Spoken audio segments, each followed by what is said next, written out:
ang kinabuhi ni Jose sa Ehipto.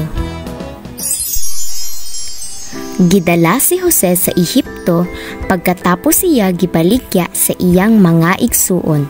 Apan ang Ginoo nag-uban kaniya.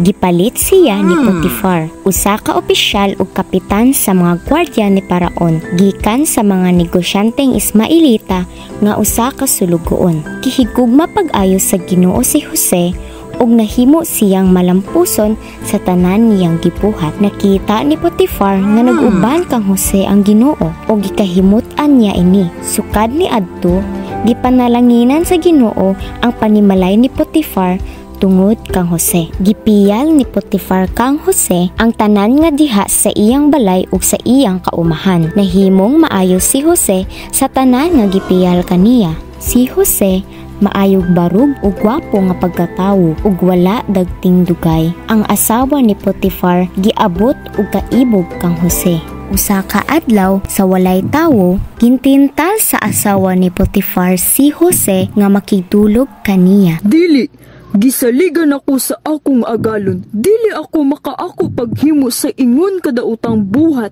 ug sa pagpakasala batok sa Dios. Gibuhat ni Jose adlaw-adlaw ang iyang mga buluhatonon para sa paglikay sa asawa ni Potifar.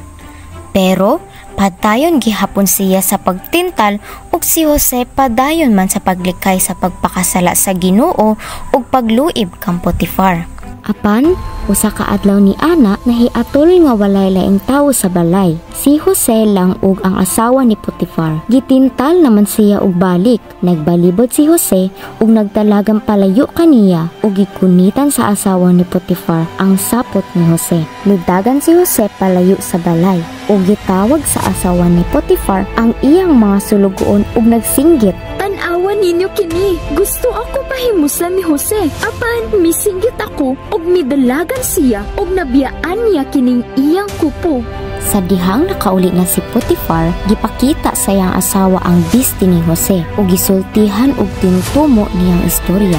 Kanang Hebrewhanon nimong sulugoon, gusto ko pahimuslan. Nisinggit ko ug nidagan siya ug gibilin kining iyang bisti. Misinta sa kasuko si Potifar sa pagkadungog niya ni ini ug gipadakop niya si Jose ug gipabilanggo. Apan si Jose nagpabilin sa pagsalig sa Ginoo kay nakahibalo siya nga ang Ginoo nag-uban kaniya ug nagpakita sa iyang paghigugma kang Jose.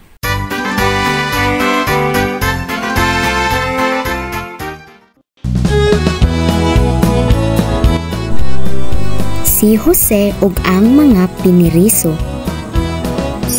Nahimong panalangin si Jose sa panimalay ni Potifar ug gipiyalan siya sa tanan. Apan gipabilanggo siya tungod sa tinutumo nga istorya sa iyang asawa. Apan ang Ginoo nag-uban kang Jose. Unya nahitabo nga ang tigtagay sa bino ug ang pangulo sa mga panadero sa hari sa Ehipto nakasala sa ilang agalon. Nasuko si Paraon sa maong duha ka opisyal. Busa gipabilanggo niya sila didto sa balay sa kapitan sa mga gwardya diin bilanggoa si Jose. Gibutang sila sa kapitan ubos sa pagbantay ug pag-atiman ni Jose ug dugay silang nabilanggo didto. Usa ni anak kagabii, nagdamgo ang tigtagay sa bino ug ang pangulong panadero ug wala sila nakahibalo sa kahulugan sa ilang damgo. Sa pagduaw ni Jose kanila sa pagkabuntag, namatikdan niya nga may nakahasol kanila. Busa, gipangutana niya sila kung nganong nagsubo sila. Nganong masulubon man kamo? Nitubag sila. Naa kami damgo ug walay makahubad sa among damgo. Ug niingon si Jose kanila. Ang Dios ray makahubad sa mga damgo. Kung mahimo, sugin ni ako sa inyong mga damgo. Kahibalo ka maghubad sa among damgo? Busa, ang tigtagay sa bino, misugilon kang Jose sa iyang damgo. Sa akong damgo, nakita ko sa akong atubangan ang usa ka tanom paras ug may tulo kini kasanga. Sa pagpanahon gayud niini, namunga dayon kini ug nahinog ang mga bunga. Nagkupot ako sa kupa ni Paraon. Busa, mipupo ako sa mga bunga ug gipuga ko kini sa kupa ug gihatag ko kang Paraon ang kupa. Mao kini ang kinahulugan sa imong damgo. Ang tulo ka sanga nagkahulugan og tulo ka adlaw. Sulod sa tulo ka adlaw, ipatawag ka ni Paraon og pasayloon kaniya. Unya, ibalik kaniya sa imong buluhaton kaniadto. Hinumdumi unya ako kun maayo na imong pagkabutang og palihog. Sultihi si Paraon bahin kanako aron pabuhian niya ako. Gidagit ako gikan sa yuta sa Hebreo ug karon ania gibilanggo ako bisan wala ako'y nabuhat nga angay kapasikaran sa ilang pagpabilanggo kanako. Sa pagkabati sa pangulo sa mga panadero nga maayo ang kahulugan sa damgo, miingon siya kang Jose. May damgo sa bako, naglukdo akong tulo ka bukag nga pan nga may nagkalain-laing matang sa pan alang kang Paraon. At pan, gipangaon kini sa mga langgam. Mao kini ang kinahulugan. Ang tulo ka bukag mao kini ang tulo ka adlaw. Tapos sa tulo ka adlaw, ipatawag ka ni Paraon ug palunguan ka sa ulo. Unya iyang ipabitay ang imong lawas sa kahoy ug kanon sa mga langgam ang imong unod. Sa pagkaikatulong adlaw nga maoy pagsaulog sa adlaw nga tawhan ni Paraon, nagbangkiti siya alang sa tanan niyang opisyal. Gipatawag niya ang iyang tigtagay sa bino ug ang pangulo sa mga panadero ngadto sa atubangan sa iyang mga opisyal. Gipabalik niya ang tigtagay sa bino sa iyang katungdanan apan gipabitay niya ang pangulo sa mga panadero. Sumala gayud sa giingon ni Jose. Apan ang tigtagay sa bino nakalimot kang Jose.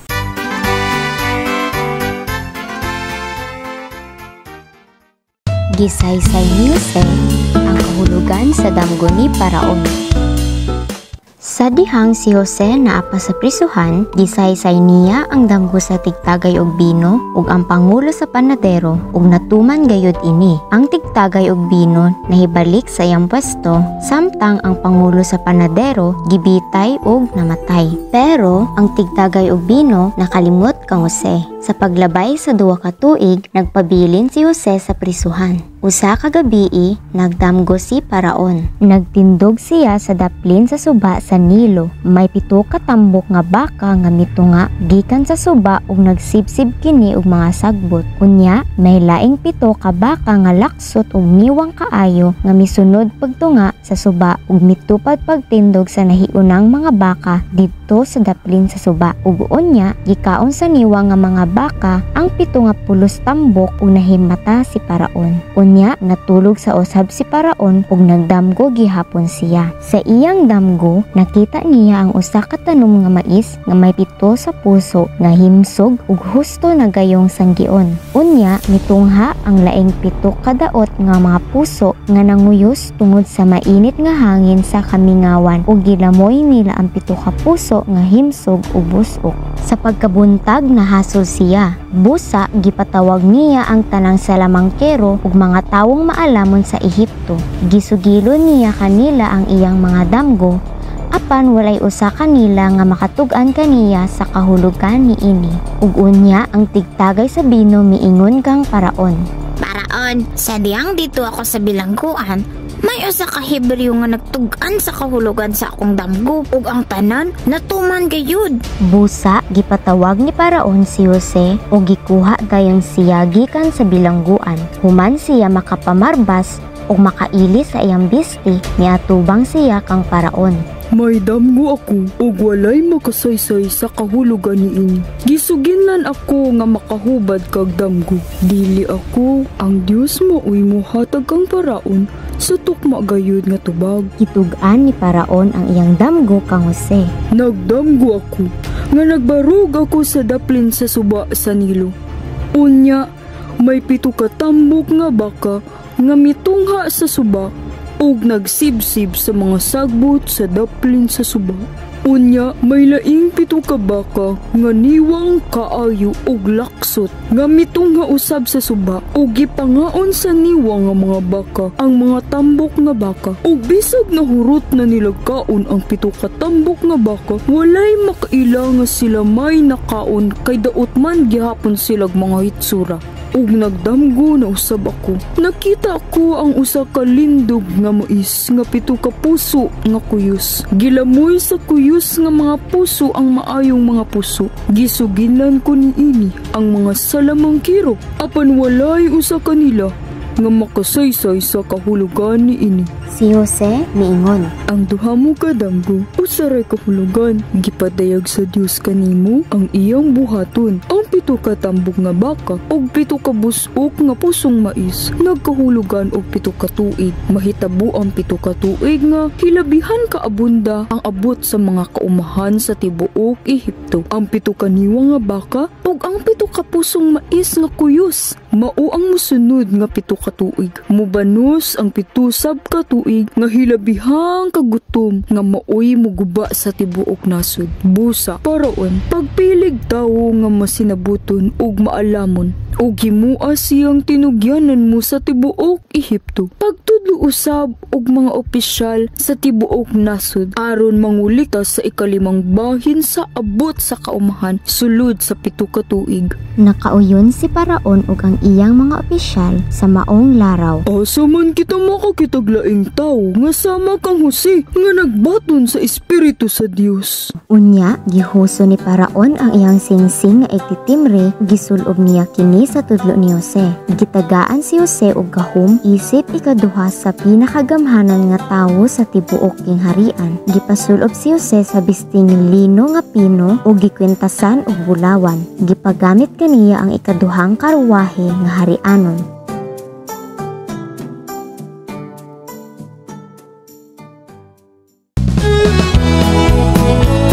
Ang kagutom.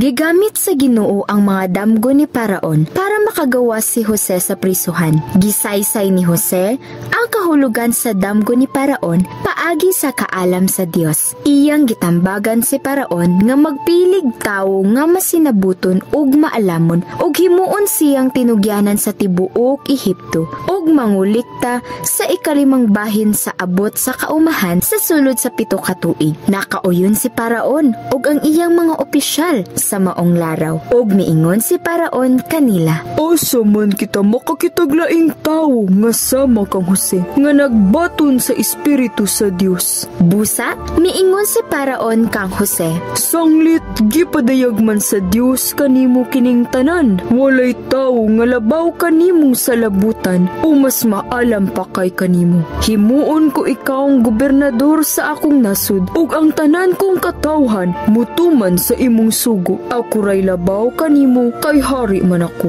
Tan-awa, gobernador ka na karon sa tibuok Ehipto. Unya, gihuso ni Paraon ang iyang singsing nga igtitimri o gisulob niya kini sa tudlo ni Jose. Gipasulob niya kini sa bisting lino nga pino o gikwentasan og bulawan. Gipagamit ni Paraon kang Jose ang ikaduhang karwahe nga harianon o gihimo niya si Jose nga gobernador sa tibuok Ehipto. Og miingon si Paraon kang Jose, Ako ang hari, pagbuot ko nga gawas kon motugot ka. Walay tao sa tibuok Ehipto nga makaalsa sa iyang kamot o tiil. Katluan pang edad ni Jose sa dihang misugod siya sa pag-alagad kang Paraon nga hari sa Ehipto ug nalukop gayud niya pagsuroy ang yuta sa Ehipto. Sulod sa 7 ka tuig nga kadagaya, daghan kaayo ang abot sa kaumahan. Gitigom ni Jose ang tanang abot sulod sa 7 ka tuig nga kadagaya ug iya kining gitipigan sa mga syudad. Sa matag syudad,